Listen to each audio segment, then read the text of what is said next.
Welcome back to Grow with Manny. So today's food for thought, we'll dive into shadows and imperfections, which, by the way, it's one of my favorite topics. Now, have you ever felt like some dreams and wishes are just impossible to catch? It's a bit like trying to grab your shadow while walking in the sunshine. No matter how fast you move or how hard you reach, the shadow always seems to stay just out of reach, doesn't it? Now, think about this for a moment. When we focus too much on what we want instead of what we truly need and deserve, those desires, they often slip away, leaving us feeling empty. Isn't it frustrating, right? Now, here's a thought. When you turn around, your shadow follows you naturally. This simple act is like letting go of those never-ending desires. When we relax our grip on what we're chasing, things can start to fall into place in our lives. Now, that's a powerful idea, I believe. Those who always want more often struggle to feel complete. Now, why is that? Well, because if we're satisfied and content with what we have right now, we won't feel fulfilled even when we finally get what we want. Chasing after quick desires is as pointless as running after a mirage in the desert. You can see it, but no matter how fast you run, it remains just out of reach. But when we let go of that pursuit, we find a sense of peace that comes naturally.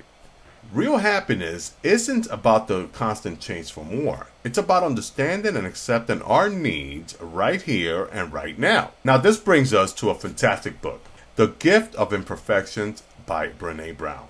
In this book, Brown dives into the importance of accepting our flaws and vulnerabilities. She highlights how many of us feel pressure to be perfect, which can lead to feelings of inadequacy and a constant need for approval. Can you relate to that? The chase for perfection often leaves us feeling as empty as trying to catch that elusive shadow, right? Now, let me share a passage from the book about perfectionism. It goes something like this. Perfectionism is not the same thing as striving to be your best. Perfectionism is not about healthy achievement and growth. Perfectionism is the belief that if we live perfect, if we look perfect, and we act perfect, we can minimize or avoid the pain of blame, judgment, and shame. It's a shield. Perfectionism is a 20-ton shield that we lug around thinking it will protect us, and when in fact it's the thing that really prevents us from taking flight. Perfectionism is not self-improvement. Perfectionism is at its core about trying to earn approval and acceptance. Most perfectionists were raised being praised for achievement and performance.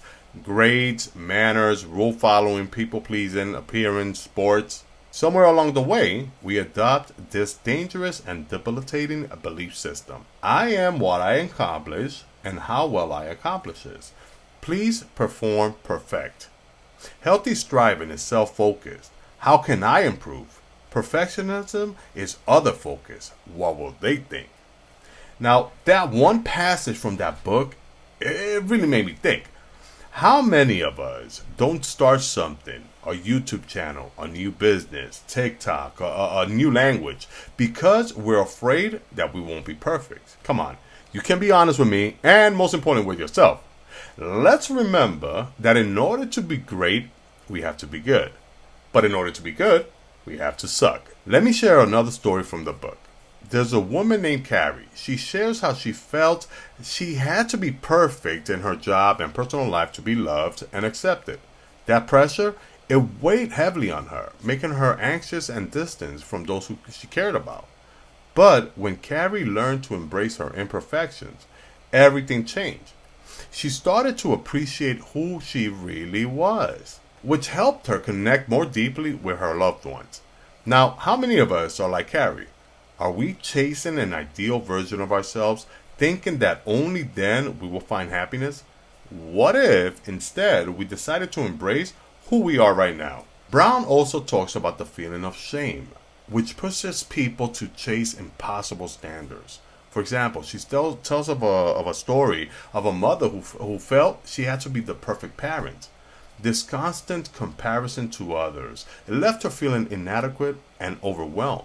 But once she accepted that being a good enough parent, was perfectly fine, she discovered joy in parenting and built a stronger bond with her children. These stories, they remind us that the endless search for perfection can leave us feeling hollow, just like chasing desires. Letting go of those endless wants can lead to a more satisfying life. Accepting our flaws helps us find peace and happiness. I'll be sharing more in a future video as I find this to be fascinating. I believe you will as well. Now, let's go back and explore the ideas of shadows a bit more. Shadows can teach us valuable lessons about our lives and desires. For instance, shadows can symbolize illusion versus reality. Just like the shadows can distort shapes and create illusions, our desires sometimes lead us to chase unrealistic expectations or what society tells us we should want. This can remind us that what we perceive may not reflect the truth of our experiences. Next, consider the pursuit of perfection. Trying to catch a shadow is similar to chasing the idea of a perfect self. It feels endless and often leads to disappointment. True fulfillment comes from embracing our authentic selves instead. Let's also think about fear and anxiety. Shadows can represent our fears lurking behind us. Our anxieties about not achieving our desires can hold us back from enjoying life in the present. Shadows also change as the sun moves, much like the opportunities that come and go in our lives. While we chase certain goals, we must also recognize and seize the opportunities available to us in the moment. Then there's the notion of a life's journey. Just as shadows follows us wherever we go, our experiences, both good and bad, shape our journey through life. It's not just about reaching a destination. It's about appreciating the path we take along the way. Lastly, let's talk about comparison and self-worth.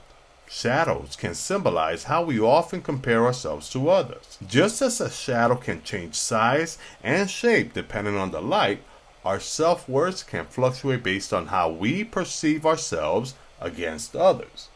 Now, using these comparisons can deepen our understanding of how chasing our desires can lead to feelings of emptiness. Embracing the present and our imperfection, on the other hand, can lead to genuine happiness. So, let's circle back to the main message. When we stop seeking perfection or what might seem like unreachable goals, we can find joy in the present and appreciate our unique journeys. So, next time you find yourself chasing after something just out of reach, remember your shadow. Embrace your imperfections, and you might just discover that the journey itself is where true fulfillment lies. If you found this message inspiring, please be sure to like, share, and subscribe for more thought-provoking content. See you on the next run.